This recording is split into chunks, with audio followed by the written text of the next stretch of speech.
ਬੱਚਿਓ, ਪੌਦੇ ਉਹ ਸਜੀਵ ਹੁੰਦੇ ਹਨ ਜਿਨ੍ਹਾਂ ਕਰਕੇ ਧਰਤੀ ਉੱਤੇ ਜੀਵਨ ਸੰਭਵ ਹੋਇਆ ਹੈ। ਪੌਦੇ ਸਾਨੂੰ ਫਲ, ਸਬਜ਼ੀਆਂ, ਫੁੱਲ, ਲੱਕੜ ਅਤੇ ਦਵਾਈਆਂ ਪ੍ਰਦਾਨ ਕਰਦੇ ਹਨ।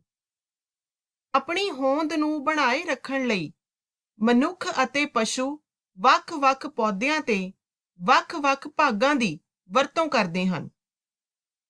ਪੌਦੇ ਦੇ ਮੁੱਖ 4 ਭਾਗ ਹੁੰਦੇ ਹਨ: ਜੜ੍ਹਾਂ, ਤਣਾ, ਪੱਤੇ, ਫੁੱਲ ਆਦਿ।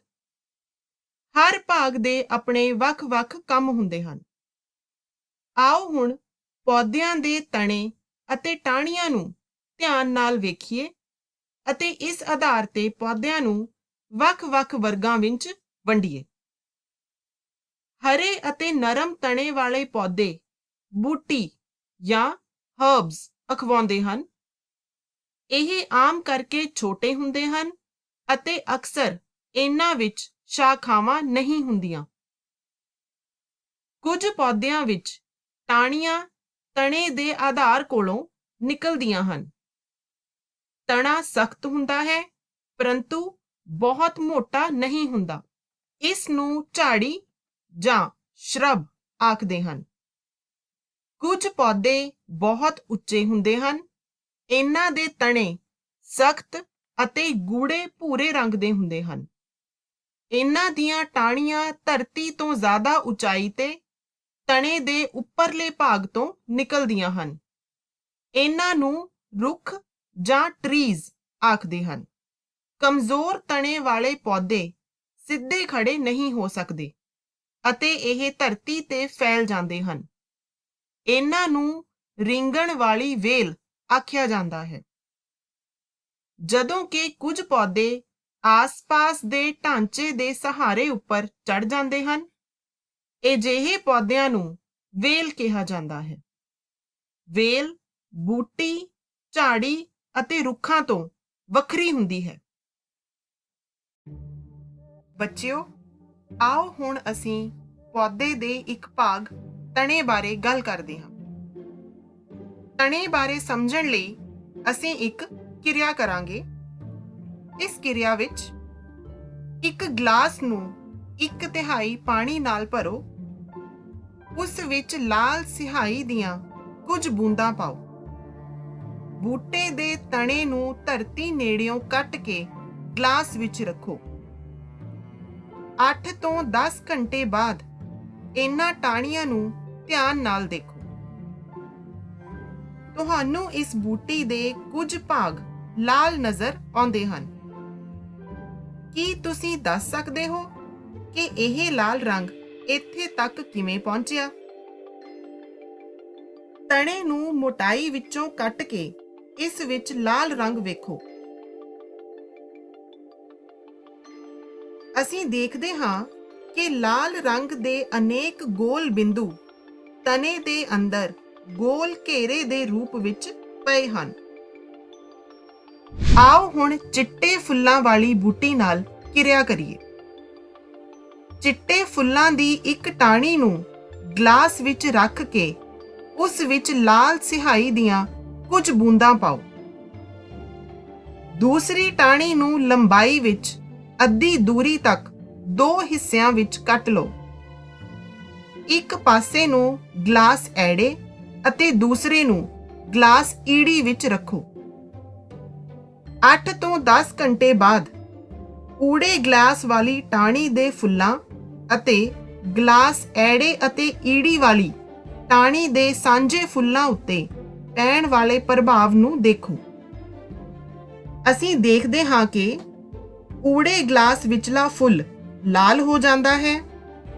ਐੜੇ ਅਤੇ ਈੜੀ ਗਲਾਸ ਵਿਚਲਾ ਫੁੱਲ ਅੱਧਾ ਨੀਲਾ ਅਤੇ ਅੱਧਾ ਲਾਲ ਦਿਖਾਈ ਦਿੰਦਾ ਹੈ। ਸੋ ਬੱਚਿਓ, ਇਹਨਾਂ ਦੋਵਾਂ ਕਿਰਿਆਵਾਂ ਤੋਂ ਸਾਨੂੰ ਪਤਾ ਲੱਗਦਾ ਹੈ ਕਿ ਪਾਣੀ ਤਣੇ ਵਿੱਚ ਉੱਪਰ ਵੱਲ ਚੜ੍ਹਦਾ ਹੈ, ਭਾਵ ਤਣਾ ਪਾਣੀ ਦਾ ਸੰਵਹਿਣ ਕਰਦਾ ਹੈ। ਪਾਣੀ ਵਿੱਚ ਘੁਲੇ ਖਣਿਜ ਪਾਣੀ ਦੇ ਨਾਲ ਤਣੇ ਵਿੱਚ ਉੱਪਰ ਪਹੁੰਚ ਜਾਂਦੇ ਹਨ। ਪਾਣੀ ਅਤੇ ਖਣਿਜ ਤਣੇ ਦੀਆਂ ਪਤਲੀਆਂ ਨਾਲੀਆਂ ਦੁਆਰਾ ਪੱਤਿਆਂ ਅਤੇ ਪੌਦੇ ਦੇ ਹੋਰ ਭਾਗਾਂ ਤੱਕ ਪਹੁੰਚਦੇ ਹਨ। ਆਓ ਬੱਚਿਓ, ਹੁਣ ਪੌਦੇ ਦੇ ਇੱਕ ਹੋਰ ਭਾਗ ਪੱਤੇ ਬਾਰੇ ਗੱਲ ਕਰਦੇ ਹਾਂ। ਪਰ ਪਹਿਲਾਂ ਇਹ ਦੱਸੋ ਕਿ ਸਾਰੇ ਪੱਤਿਆਂ ਦਾ ਆਕਾਰ, ਸ਼ਕਲ, ਰੰਗ ਇੱਕੋ ਜਿਹੇ ਹੁੰਦੇ ਹਨ? ਪੱਤਾ ਤਣੇ ਨਾਲ ਕਿਸ ਤਰ੍ਹਾਂ ਜੁੜਿਆ ਹੈ? ਬੱਚਿਓ, ਪੱਤੇ ਦਾ ਉਹ ਭਾਗ ਜਿਸ ਨਾਲ ਉਹ ਤਣੇ ਨਾਲ ਜੁੜਿਆ ਰਹਿੰਦਾ ਹੈ, ਪੱਤੇ ਦੀ ਡੰਡੀ ਅਖਵਾਉਂਦਾ ਹੈ। ਪੱਤੇ ਦੇ ਹਰੇ ਚਪਟੇ ਭਾਗ ਨੂੰ ਫਲਕ ਕਹਿੰਦੇ ਹਨ। ਪੱਤੇ ਦੀਆਂ ਰੇਖਾਵਾਂ ਵਰਗੀਆਂ ਰਚਨਾਵਾਂ ਨੂੰ ਸ਼ਿਰਾਵਾਂ ਆਖਦੇ ਹਨ ਅਤੇ ਪੱਤੇ ਦੇ ਵਿਚਕਾਰ ਜੋ ਇੱਕ ਮੋਟੀ ਰੇਖਾ ਦਿਖਾਈ ਦਿੰਦੀ ਹੈ, ਉਸ ਨੂੰ ਮੱਧ ਸ਼ਿਰਾ ਆਖਦੇ ਹਨ। ਪੱਤਿਆਂ ਤੇ ਸ਼ਿਰਾਵਾਂ ਨਾਲ ਬਣੇ ਡਿਜ਼ਾਈਨ ਨੂੰ ਸ਼ਿਰਾ ਵਿਨਿਆਸ ਆਖਦੇ ਹਨ। ਜੋ ਇਹ ਡਿਜ਼ਾਈਨ ਮੱਧ ਸ਼ਿਰਾ ਦੇ ਦੋਵੇਂ ਪਾਸੇ ਜਾਲੀਦਾਰ ਰੂਪ ਵਿੱਚ ਹੈ, ਤਾਂ ਇਸ ਨੂੰ ਜਾਲੀਦਾਰ ਸ਼ਿਰਾ ਵਿਨਿਆਸ ਆਖਦੇ ਹਨ। ਅਤੇ ਜੇਕਰ ਇਹ ਸ਼ਿਰਾਵਾਂ ਇੱਕ ਦੂਜੇ ਦੇ ਸਮਾਨਾਂਤਰ ਹਨ, ਤਾਂ ਅਜਿਹੇ ਸ਼ਿਰਾ ਵਿਨਿਆਸ ਨੂੰ ਸਮਾਨਾਂਤਰ ਸ਼ਿਰਾ ਵਿਨਿਆਸ ਆਖਦੇ ਹਨ। ਬੱਚਿਓ, ਜਿਸ ਤਰ੍ਹਾਂ ਤੁਸੀਂ ਜਾਣਦੇ ਹੋ ਕਿ ਸਾਨੂੰ ਜਿਉਣ ਲਈ ਪਾਣੀ ਦੀ ਜ਼ਰੂਰਤ ਹੁੰਦੀ ਹੈ, ਉਸੇ ਤਰ੍ਹਾਂ ਹੀ ਪੌਦਿਆਂ ਨੂੰ ਵੀ ਜੀਵਿਤ ਰਹਿਣ ਲਈ ਪਾਣੀ ਦੀ ਜ਼ਰੂਰਤ ਹੁੰਦੀ ਹੈ। ਪਰ ਬੱਚਿਓ, ਪੌਦੇ ਤਾਂ ਸਥਿਰ ਹੁੰਦੇ ਹਨ, ਫਿਰ ਪੌਦੇ ਜੀਵਿਤ ਰਹਿਣ ਲਈ ਪਾਣੀ ਕਿੱਥੋਂ ਪ੍ਰਾਪਤ ਕਰਦੇ ਹਨ? ਪੌਦੇ ਆਪਣੀਆਂ ਜੜ੍ਹਾਂ ਰਾਹੀਂ ਮਿੱਟੀ ਵਿੱਚੋਂ ਪਾਣੀ ਅਤੇ ਹੋਰ ਜ਼ਰੂਰੀ ਖਣਿਜ ਸੋਖਦੇ ਹਨ। ਇਸ ਸੋਖੇ ਗਏ ਪਾਣੀ ਦਾ ਕੁਝ ਹਿੱਸਾ ਹੀ ਪੌਦੇ ਵਰਤਦੇ ਹਨ। ਪਾਣੀ ਦਾ ਬਾਕੀ ਭਾਗ ਪੱਤਿਆਂ ਦੇ ਤਲ ਤੋਂ ਉੱਡ ਜਾਂਦਾ ਹੈ।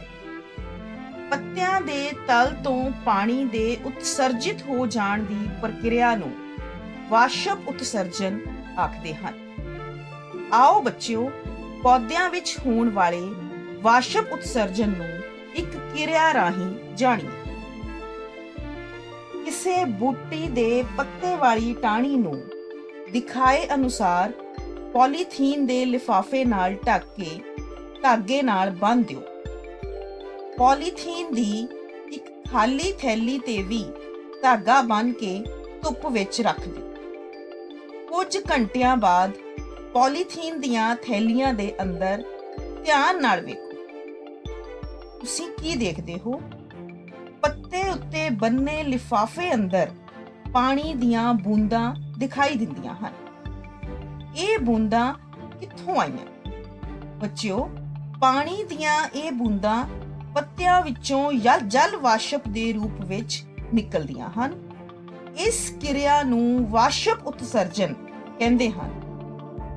ਇਸ ਪ੍ਰਕਿਰਿਆ ਰਾਹੀਂ ਪੌਦੇ ਵੱਡੀ ਮਾਤਰਾ ਵਿੱਚ ਪਾਣੀ ਨੂੰ ਵਾਯੂਮੰਡਲ ਵਿੱਚ ਛੱਡਦੇ ਹਨ। ਬੱਚਿਓ, ਇਸ ਕਿਰਿਆ ਨੂੰ ਕਰਨ ਲਈ ਜੋ ਜ਼ਰੂਰੀ ਸਮੱਗਰੀ ਚਾਹੀਦੀ ਹੈ, ਉਹ ਹੈ ਇੱਕ ਹਰਾ ਪੱਤਾ, ਬੀਕਰ ਵਿੱਚ ਗਰਮ ਪਾਣੀ, ਐਲਕੋਹਲ ਆਇਓਡੀਨ ਸੋਲਿਊਸ਼ਨ, ਪਰਖ ਨਲੀ, ਸਪਿਰਿਟ ਲੈਂਪ ਅਤੇ ਟ੍ਰਾਈਪੋਡ ਸਟੈਂਡ, ਪੈਟਰੀ ਡਿਸ਼। ਹਰੇ ਪੱਤੇ ਨੂੰ ਪੈਟਰੀ ਡਿਸ਼ ਵਿੱਚ ਰੱਖੋ, ਜਿਸ ਨੂੰ ਕੁਝ ਘੰਟਿਆਂ ਲਈ ਸੂਰਜ ਦੀ ਰੋਸ਼ਨੀ ਵਿੱਚ ਰੱਖਿਆ ਗਿਆ ਹੋਵੇ। ਸਪਿਰਿਟ ਲੈਂਪ ਨੂੰ ਔਨ ਕਰੋ। ਹੁਣ ਹਰੇ ਪੱਤੇ ਨੂੰ ਗਰਮ ਪਾਣੀ ਨਾਲ ਭਰੇ ਬੀਕਰ ਵਿੱਚ ਪਾ ਕੇ ਟ੍ਰਾਈਪੋਡ ਸਟੈਂਡ ਉੱਤੇ ਰੱਖੋ। ਬੀਕਰ ਨੂੰ ਉਸ ਸਮੇਂ ਤੱਕ ਗਰਮ ਕਰਦੇ ਰਹੋ ਜਦੋਂ ਤੱਕ ਪੱਤੇ ਵਿਚਲੀ ਸੈੱਲ ਝਿੱਲੀ ਟੁੱਟ ਜਾਵੇ ਅਤੇ ਸੈੱਲ ਭਿੱਤੀ ਨਰਮ ਹੋ ਜਾਵੇ, ਤਾਂ ਜੋ ਆਇਓਡੀਨ ਦਾ ਘੋਲ ਪੱਤੇ ਵਿੱਚ ਚੰਗੀ ਤਰ੍ਹਾਂ ਸੋਖਿਆ ਜਾ ਸਕੇ। ਹੁਣ ਪੱਤੇ ਨੂੰ ਪਾਣੀ ਵਿੱਚੋਂ ਕੱਢ ਕੇ ਪਰਖ ਨਲੀ ਵਿੱਚ ਪਾ ਦਿਓ।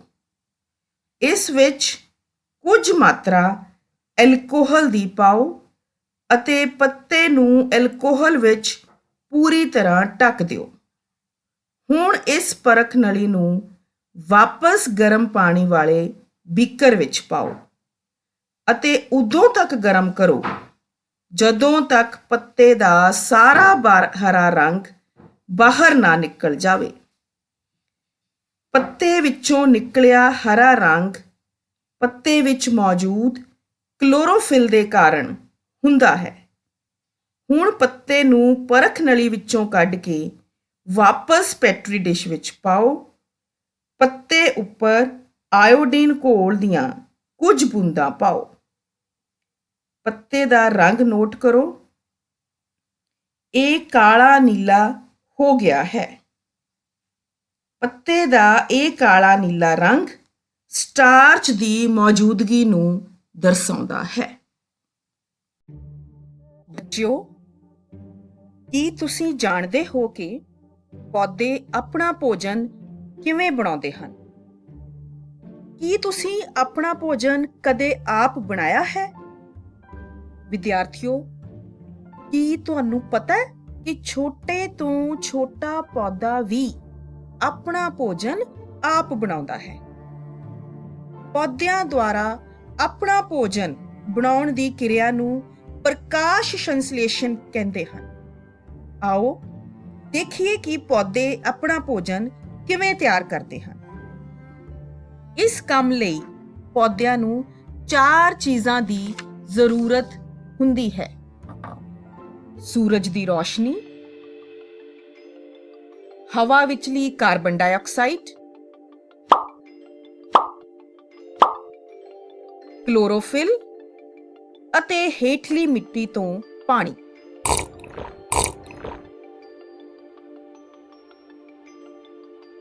ਪ੍ਰਕਾਸ਼ ਸੰਸ਼ਲੇਸ਼ਣ ਪੌਦਿਆਂ ਦੇ ਪੱਤਿਆਂ ਦੁਆਰਾ ਕੀਤਾ ਜਾਂਦਾ ਹੈ। ਹਰ ਇੱਕ ਪੌਦੇ ਦੇ ਪੱਤਿਆਂ ਵਿੱਚ ਛੋਟੇ-ਛੋਟੇ ਛੇਕ ਹੁੰਦੇ ਹਨ, ਜਿਨ੍ਹਾਂ ਨੂੰ ਸਟੋਮੈਟਾ ਕਿਹਾ ਜਾਂਦਾ ਹੈ। ਸਟੋਮੈਟਾ ਦੁਆਰਾ ਹੀ ਹਵਾ ਵਿਚਲੀ ਕਾਰਬਨ ਡਾਈਆਕਸਾਈਡ ਪੱਤਿਆਂ ਵਿੱਚ ਪ੍ਰਵੇਸ਼ ਕਰਦੀ ਹੈ। ਪੌਦਾ ਸੈੱਲਾਂ ਵਿੱਚ ਛੋਟੀਆਂ ਰਚਨਾਵਾਂ ਹੁੰਦੀਆਂ ਹਨ, ਜਿਨ੍ਹਾਂ ਨੂੰ ਕਲੋਰੋਪਲਾਸਟ ਕਿਹਾ ਜਾਂਦਾ ਹੈ। ਇਸ ਕਲੋਰੋਪਲਾਸਟ ਵਿੱਚ ਕਲੋਰੋਫਿਲ ਹੁੰਦਾ ਹੈ। ਪੌਦੇ ਕਾਰਬਨ ਡਾਈਆਕਸਾਈਡ ਅਤੇ ਪਾਣੀ ਦੀ ਮਦਦ ਨਾਲ ਸੂਰਜ ਦੀ ਰੋਸ਼ਨੀ ਅਤੇ ਕਲੋਰੋਫਿਲ ਦੀ ਮੌਜੂਦਗੀ ਵਿੱਚ ਆਪਣਾ ਭੋਜਨ ਤਿਆਰ ਕਰਦੇ ਹਨ ਅਤੇ ਭੋਜਨ ਤਿਆਰ ਕਰਨ ਸਮੇਂ ਆਕਸੀਜਨ ਬਾਹਰ ਛੱਡ ਦਿੰਦੇ ਹਨ। ਇਹ ਆਕਸੀਜਨ ਸਟੋਮੈਟਾ ਰਾਹੀਂ ਪੱਤਿਆਂ ਵਿੱਚੋਂ ਬਾਹਰ ਨਿਕਲ ਜਾਂਦੀ ਹੈ। ਬਣਿਆ ਹੋਇਆ ਭੋਜਨ, ਜੋ ਕਿ ਗਲੂਕੋਜ਼ ਦੇ ਰੂਪ ਵਿੱਚ ਹੁੰਦਾ ਹੈ, ਪੌਦੇ ਨੂੰ ਪੋਸ਼ਣ ਦਿੰਦਾ ਹੈ, ਜਿਸ ਨਾਲ ਪੌਦਾ ਹੋਰ ਵੱਧਦਾ ਫੁੱਲਦਾ ਹੈ। ਬਚਿਆ ਹੋਇਆ ਭੋਜਨ ਸਟਾਰਚ ਦੇ ਰੂਪ ਵਿੱਚ ਪੌਦੇ ਵਿੱਚ ਜਮ੍ਹਾਂ ਹੋ ਜਾਂਦਾ ਹੈ, ਜੋ ਕਿ ਬਾਅਦ ਵਿੱਚ ਵੀ ਕੰਮ ਆ ਸਕਦਾ ਹੈ।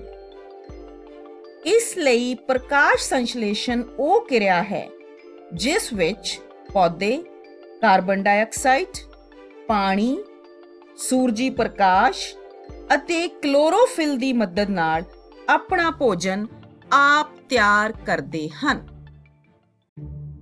ਬੱਚਿਓ, ਪੌਦੇ ਪਾਣੀ ਦਾ ਉਪਯੋਗ ਕਰਕੇ ਆਪਣਾ ਭੋਜਨ ਬਣਾਉਂਦੇ ਹਨ। ਪੌਦਿਆਂ ਦੇ ਤਣੇ ਅਤੇ ਪੱਤਿਆਂ ਨੂੰ ਪਾਣੀ ਜੜ੍ਹਾਂ ਪਹੁੰਚਾਉਂਦੀਆਂ ਹਨ। ਪੌਦਿਆਂ ਦਾ ਮਿੱਟੀ ਦੇ ਅੰਦਰ ਹਰੇ ਰੰਗ ਰਹਿਤ ਭਾਗ ਪੌਦੇ ਦੀਆਂ ਜੜ੍ਹਾਂ ਅਖਵਾਉਂਦੀਆਂ ਹਨ। ਜੜ੍ਹਾਂ ਦੇ ਮੁੱਖ 2 ਕੰਮ ਹਨ। ਪਹਿਲਾ, ਇਹ ਮਿੱਟੀ ਵਿੱਚੋਂ ਪਾਣੀ ਅਤੇ ਹੋਰ ਖਣਿਜ ਸੋਖਦੀਆਂ ਹਨ ਅਤੇ ਦੂਸਰਾ, ਇਹ ਪੌਦੇ ਨੂੰ ਪੌਦੇ ਦੇ ਪੂਰੇ ਜੀਵਨ ਕਾਲ ਤੱਕ ਮਿੱਟੀ ਨਾਲ ਜੋੜ ਕੇ ਰੱਖਦੀਆਂ ਹਨ। ਆਓ ਬੱਚਿਓ, ਪੌਦੇ ਦੇ ਜੀਵਨ ਕਾਲ ਵਿੱਚ ਜੜ੍ਹਾਂ ਦੀ ਮਹੱਤਤਾ ਨੂੰ ਇੱਕ ਕਿਰਿਆ ਰਾਹੀਂ ਸਮਝੀਏ। ਦੋ ਪੌਦੇ A ਅਤੇ B ਲਓ। B ਪੌਦੇ ਦੀ ਜੜ ਨੂੰ ਕੈਂਚੀ ਦੀ ਸਹਾਇਤਾ ਨਾਲ ਕੱਟ ਦਿਓ। ਹੁਣ ਦੋਨਾਂ ਪੌਦਿਆਂ A ਅਤੇ B ਨੂੰ ਮਿੱਟੀ ਵਿੱਚ ਗੱਡ ਦਿਓ। ਰੋਜ਼ਾਨਾ ਇਹਨਾਂ ਪੌਦਿਆਂ ਨੂੰ ਪਾਣੀ ਪਾਓ। ਕੁਝ ਦਿਨਾਂ ਬਾਅਦ ਤੁਸੀਂ ਵੇਖੋਗੇ ਕਿ ਪੌਦਾ A ਓਨਾ ਹੀ ਤਾਜ਼ਾ ਹੈ ਜਿੰਨਾ ਕਿ ਪਹਿਲੇ ਦਿਨ ਸੀ, ਜਦ ਕਿ ਪੌਦਾ B ਮੁਰਝਾ ਗਿਆ ਹੈ। ਇਸ ਤੋਂ ਸਾਨੂੰ ਪਤਾ ਲੱਗਦਾ ਹੈ ਕਿ ਪੌਦੇ ਮਿੱਟੀ ਵਿੱਚੋਂ ਜੜ੍ਹਾਂ ਰਾਹੀਂ ਪਾਣੀ ਅਤੇ ਹੋਰ ਖਣਿਜ ਸੋਖਦੇ ਹਨ ਅਤੇ ਇਹਨਾਂ ਨੂੰ ਪੌਦੇ ਦੇ ਵੱਖ-ਵੱਖ ਭਾਗਾਂ ਤੱਕ ਪਹੁੰਚਾ ਦਿੰਦੇ ਹਨ। ਹੁਣ ਦੋਨਾਂ ਪੌਦਿਆਂ ਨੂੰ ਮਿੱਟੀ ਵਿੱਚੋਂ ਖਿੱਚਣ ਦੀ ਕੋਸ਼ਿਸ਼ ਕਰੋ। ਪੌਦੇ A ਦੀਆਂ ਮਿੱਟੀ ਵਿੱਚ ਜੜ੍ਹਾਂ ਹੋਣ ਕਰਕੇ ਉਸ ਨੂੰ ਖਿੱਚਣਾ ਔਖਾ ਹੈ, ਕਿਉਂਕਿ ਜੜ੍ਹਾਂ ਨੇ ਪੌਦੇ ਨੂੰ ਮਿੱਟੀ ਨਾਲ ਜਕੜ ਕੇ ਰੱਖਿਆ ਹੋਇਆ ਹੈ।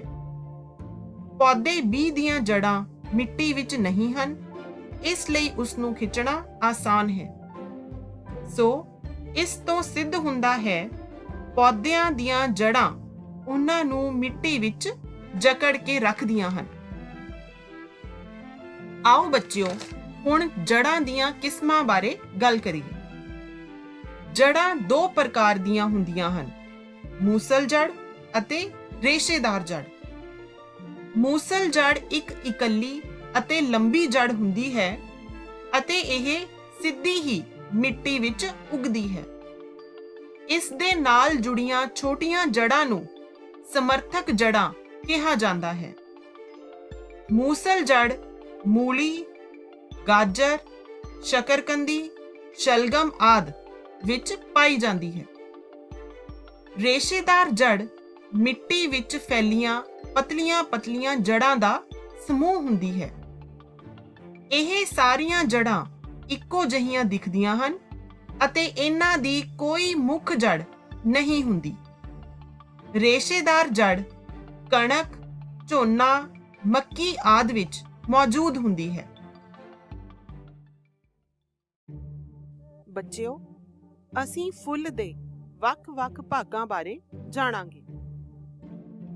ਸਾਰੇ ਫੁੱਲ ਰੰਗ, ਆਕਾਰ ਅਤੇ ਦਿੱਖ ਵਿੱਚ ਵੱਖਰੇ-ਵੱਖਰੇ ਹੁੰਦੇ ਹਨ, ਪਰ ਇਹਨਾਂ ਵਿੱਚੋਂ ਜ਼ਿਆਦਾਤਰ ਫੁੱਲਾਂ ਦੇ ਭਾਗ ਇੱਕੋ ਜਿਹੇ ਹੁੰਦੇ ਹਨ। ਇਹਨਾਂ ਬਾਰੇ ਅਸੀਂ ਇੱਕ-ਇੱਕ ਕਰਕੇ ਚਰਚਾ ਕਰਦੇ ਹਾਂ। ਸਭ ਤੋਂ ਪਹਿਲਾਂ ਫੁੱਲ ਡੰਡੀ। ਇਹ ਫੁੱਲ ਦਾ ਉਹ ਹਿੱਸਾ ਹੈ ਜਿਸ ਦੇ ਉੱਪਰ ਫੁੱਲ ਖਿੜਦਾ ਹੈ। ਇਹ ਤਣੇ ਦੇ ਨਾਲ ਲਗਾਤਾਰਤਾ ਵਿੱਚ ਹੁੰਦਾ ਹੈ। ਹਰੀਆਂ ਪੱਤੀਆਂ। ਹਰੀਆਂ ਪੱਤੀਆਂ ਫੁੱਲ ਦੇ ਸਭ ਤੋਂ ਬਾਹਰਲੇ ਹਿੱਸੇ ਵਿੱਚ ਹੁੰਦੀਆਂ ਹਨ। ਜਿਵੇਂ ਕਿ ਨਾਮ ਤੋਂ ਹੀ ਸਪਸ਼ਟ ਹੈ, ਇਹ ਹਰੇ ਰੰਗ ਦੀਆਂ ਹੁੰਦੀਆਂ ਹਨ। ਕੁਝ ਫੁੱਲਾਂ ਵਿੱਚ ਇਹ ਜੁੜੀਆਂ ਹੋਈਆਂ ਹੁੰਦੀਆਂ ਹਨ ਅਤੇ ਕੁਝ ਫੁੱਲਾਂ ਵਿੱਚ ਸੁਤੰਤਰ। ਹਰੀਆਂ ਪੱਤੀਆਂ ਦਾ ਕੰਮ ਫੁੱਲ ਨੂੰ ਉਦੋਂ ਸੁਰੱਖਿਆ ਦੇਣਾ ਹੈ ਜਦੋਂ ਫੁੱਲ ਕਲੀ ਦੇ ਰੂਪ ਵਿੱਚ ਹੁੰਦਾ ਹੈ। ਰੰਗਦਾਰ ਪੱਤੀਆਂ। ਰੰਗਦਾਰ ਪੱਤੀਆਂ ਫੁੱਲ ਦਾ ਸਭ ਤੋਂ ਸੁੰਦਰ ਹਿੱਸਾ ਹਨ। ਇਹ ਪੱਤੀਆਂ ਆਮ ਤੌਰ ਤੇ ਗੂੜੇ ਅਤੇ ਚਮਕਦਾਰ ਰੰਗ ਦੀਆਂ ਹਨ। ਇਹਨਾਂ ਦਾ ਗੂੜਾ ਚਮਕਦਾਰ ਰੰਗ ਅਤੇ ਖੁਸ਼ਬੂ ਕੀੜੇ ਪਤੰਗਿਆਂ ਨੂੰ ਆਪਣੇ ਵੱਲ ਆਕਰਸ਼ਿਤ ਕਰਦਾ ਹੈ ਤਾਂ ਜੋ ਪਰਾਗਣ ਹੋ ਸਕੇ। ਪੁੰਕੇਸਰ। ਇਹ ਫੁੱਲ ਦਾ ਨਰ ਜਨਨ ਅੰਗ ਹੈ। ਇਸ ਦੇ ਦੋ ਮੁੱਖ ਭਾਗ ਹਨ, ਤੰਤੂ ਜਿਸ ਨੂੰ ਫਿਲਾਮੈਂਟ ਵੀ ਕਹਿੰਦੇ ਹਨ ਅਤੇ ਪਰਾਗਕੋਸ਼।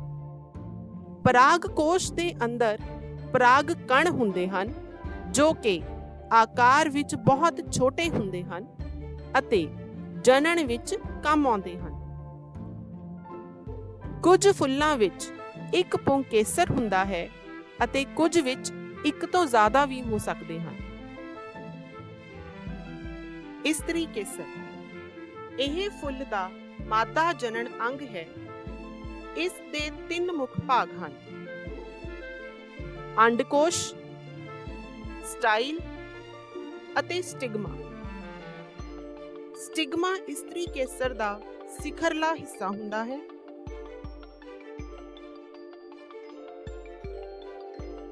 ਇਹ ਚਿਪਚਿਪਾ ਹੈ। ਇਸ ਦਾ ਕੰਮ ਪਰਾਗਣ ਦੇ ਦੌਰਾਨ ਪਰਾਗਕਣ ਪ੍ਰਾਪਤ ਕਰਨਾ ਹੈ। ਸਟਾਈਲ ਧਾਗੇ ਵਰਗੀ ਰਚਨਾ ਹੈ ਜੋ ਕਿ ਸਟਿਗਮਾ ਨੂੰ ਅੰਡਕੋਸ਼ ਨਾਲ ਜੋੜਦੀ ਹੈ। ਅੰਡਕੋਸ਼ ਅੰਦਰ ਇਸਤਰੀ ਜਨਨ ਹਿੱਸਾ ਭਾਵ ਬੀਜ ਅੰਡ ਹੁੰਦੇ ਹਨ। ਜੇਕਰ ਅਸੀਂ ਇਸਤਰੀ ਕੇਸਰ ਲੈ ਕੇ ਉਸ ਨੂੰ ਲੰਬੇ ਦਾਗ ਕੱਟੀਏ ਤਾਂ ਸਾਨੂੰ ਇਸ ਵਿੱਚ ਛੋਟੀਆਂ-ਛੋਟੀਆਂ ਗੋਲ ਰਚਨਾਵਾਂ ਦਿਖਾਈ ਦਿੰਦੀਆਂ ਹਨ। ਇਹ ਬੀਜ ਅੰਡ ਹਨ। ਕੁਝ ਫੁੱਲ ਅਜਿਹੇ ਹੁੰਦੇ ਹਨ ਜਿਨ੍ਹਾਂ ਵਿੱਚ ਪੁੰਕੇਸਰ ਅਤੇ ਇਸਤਰੀ ਕੇਸਰ ਦੋਵੇਂ ਹੁੰਦੇ ਹਨ ਅਤੇ ਕਈ ਫੁੱਲਾਂ ਵਿੱਚ ਇਹਨਾਂ ਵਿੱਚੋਂ ਕੇਵਲ ਇੱਕ ਹੀ ਹੁੰਦਾ ਹੈ। ਇਹ ਗੱਲ ਵੀ ਚੇਤੇ ਰੱਖਣ ਵਾਲੀ ਹੈ ਕਿ ਵੱਖ-ਵੱਖ ਫੁੱਲਾਂ ਵਿੱਚ ਹਰੀਆਂ ਪੱਤੀਆਂ, ਪੰਖੜੀਆਂ, ਪੁੰਕੇਸਰ ਅਤੇ ਇਸਤਰੀ ਕੇਸਰ ਦੀ ਸੰਖਿਆ ਵਿੱਚ ਵੀ ਅੰਤਰ ਹੋ ਸਕਦਾ ਹੈ।